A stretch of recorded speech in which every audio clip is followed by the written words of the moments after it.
Here I am, 27th of April 2021. It's about 6 o'clock at 6:16 at night.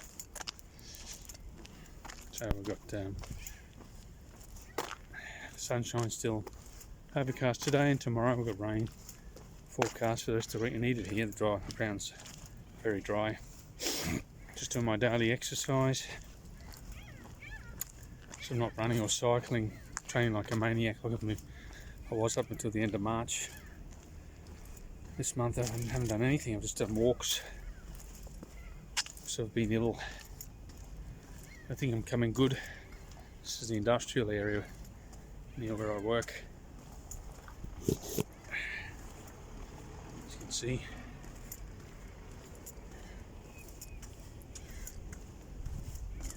No one around. Sometimes, well, this is my training area actually. It says it's 1.3k loop. I go running and do repetitions. Used to do 8 laps, which is 10 kilometres. I was doing it November, December, January, February, March, 5 months training consistently. I was lost about nearly a month's training. Here you got an industrial area combined with rural area. See the back of me here, you got the pioppi, those big tall trees you see in the distance. They're for paper production. So they cut them down every 3 years. They're harvested and taken to the factories here actually. It's called, that one there, Bussato. And it gets produced into like thick paper, not fine paper, industrial stuff. Yeah, COVID's still around. So we had over 370 deaths, 10,000 infections. That's just up and down between 300 and low 300s, and nearly 400. But opening up, like yesterday, the economy again, getting people to move around, a bit risky.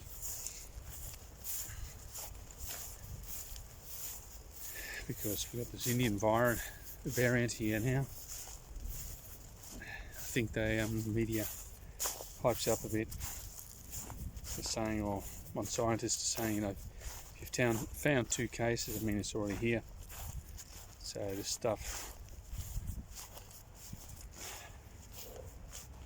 Just saw an interesting video by Jeff Berwick. He was saying that the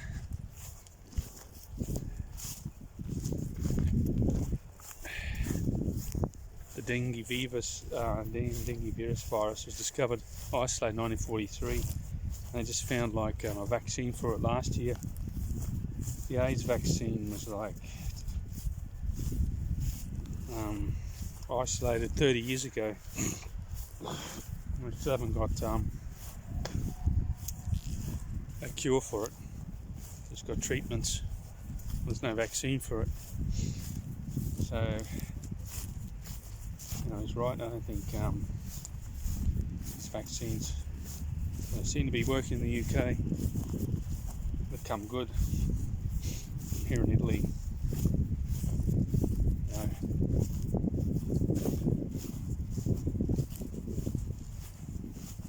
we've got the virus, but after that they're going to have, I think, a lot of economic calamity. Like a lot of businesses will just will fold because banks will call in their loans, non-performing debts, non-performing bank loans. That's what I wanted to say. In the background here you can see this is where wheat's growing here.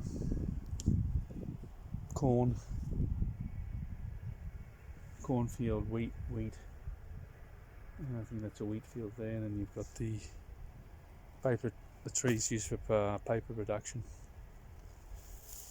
And you've got this open space of public land here, which is public land. I know no one uses it, it's always empty. just come in and do walks, so you get peace and quiet. There's a little village there. Got about 1, 2, 3, about half a dozen families live there. Strange sort of like urban setup. Got houses in the industrial area, farms.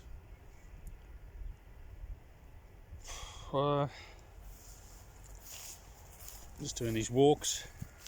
I haven't been training for a month because I've been doing a lot of visits to hospital. Just had the stomach problems.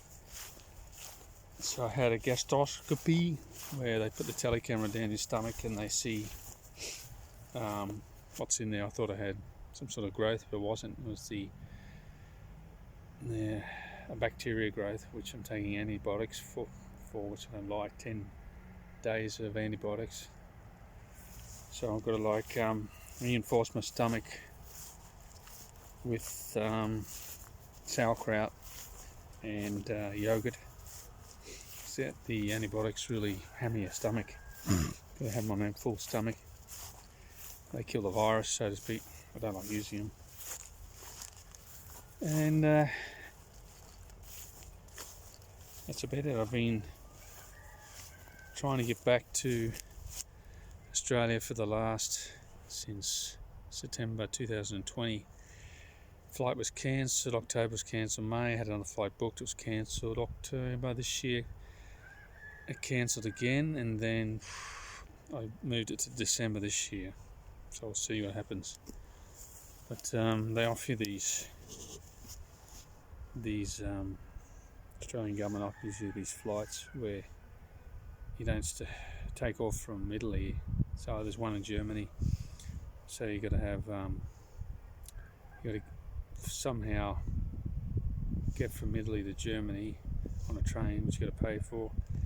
And the flight costs just one way, going one way, 2,000 Australian, which is like already paid for a ticket. Paid for a ticket which costs 2,000 there and back. So I'm not going to pay for one. And it's on a Qantas flight where there's hardly any food, and then you get isolated as well.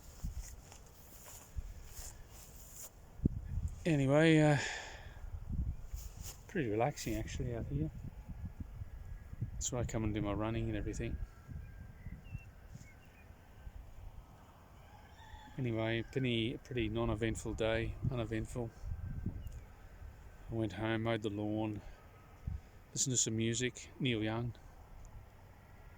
and came here, just did a check of the pool. Actually, I went there to get a mask. Probably go there tomorrow, see if they need a hand with things, but May, not working, probably June. I'm looking around for other work actually because I'm getting a bit tired of the pool. 15 years, so for a change. There's a lot of factory jobs around, but you got to prepare to do shift work, like 3 shifts, 6 to 2 in the morning, and you got to do next week. You got to do a 2 to 10, and then 10 to 6 in the morning. So they can really stuff your sleeping patterns up. That's for sure. I did that years ago at Coles. Did night fill, 6 in the morning, 2 at night. It was actually rarely we got out at 2 o'clock. It was 2 at 3, 2:30, 3 in the morning. Anyway, this is the industrial area where I do my running. You can see the road, do the curve, turn left. One complete loop is 1.3 kilometres. Uninterrupted, no traffic, not much pollution. You keep off the roads here because in Italy there's hardly anywhere where I live, for example, you never get a wind, you never get a breeze, and there's a lot more traffic. So really, in terms of doing damage to your lungs, and I do a lot of training until a threshold. So I've had this lung infection or stomach problem. I don't know how I caught it. I did some research and it could have been from contaminated water or food. But anyway, I'll do what the doctor says. Take this dose of this course of antibiotics, and just try and focus on my health. Work doesn't really bother me though. I've got a good partner, Carla. Got married, and you know, it's the thing. I mean, people race after money, fame, all these sorts of things. That don't mean anything, Emily. What for? I mean,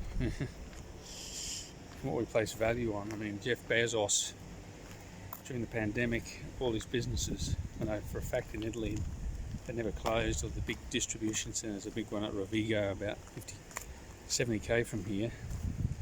It's always open. So he profited from the pandemic. I think his profit before the pandemic was 119 billion, and after the pandemic, first phase, was still in it, it was 133 billion because he didn't close. He kept all the money. Where my pool, which is was considered a non-essential service, which is a stupid thing. I think it is, because we have a lot of people, elderly people with health problems, come to my pool for rehabilitation, and I teach them. His distribution centre, I mean, in the 80s, 90s, I was ordering stuff on the internet, on the phone. I got it. You know, it was always a bit of a wait, 4 or 5 days, but I still got it. So it's a service that I don't see it as an essential service. We profited from it. My business, you can see down the end of the street on the left, building there, this one here. I've been shut since the 25th of October, and I've lost a lot of money. And that screwdriver head made a lot of money. I was reading an article during the war. If you profited from the war, say for example, like if you had like a toothpaste factory and you made more money from it,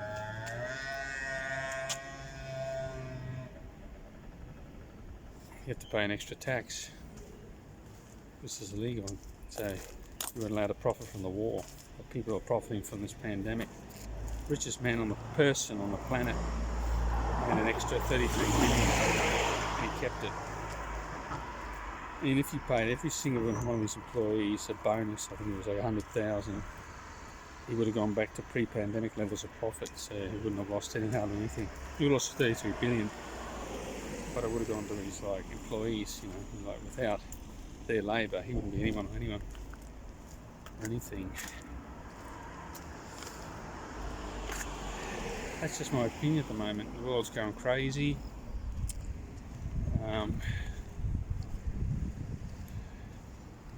There's injustice, inequity. You know, the world is no longer 138 nations. It's just 5 billion people living here on the planet now.